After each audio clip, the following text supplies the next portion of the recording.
علیکم ګرانو قدرمنو کتونکو لیدونکو ستاسو ورور سجاد علي اخندزاده یم او دا وخت موجود یم په کراچۍ کلیپټن کې د سمندر په غاړه وایي په سمندر جانان له وګمه او په کناره راسره ځي ډاډ راکوي نه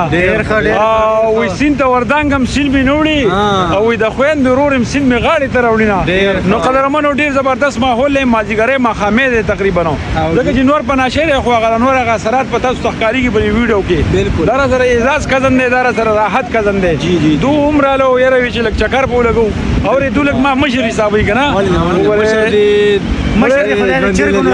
کنه خو نه ما ته ګورې قسم دې یم چې ستاسو نه وړوکی یم عمر څوک مړېږي نه ګورې ښه ګیر چاپېره دا ماحول به تاسو ته ښایو راځئ موږ سره وګورئ که خوښ هم شو دا ویډیو مخکې شیر کړئ مسافر ورونو ته ډېر ډېر سلامونه ګورې راځئ زموږ سره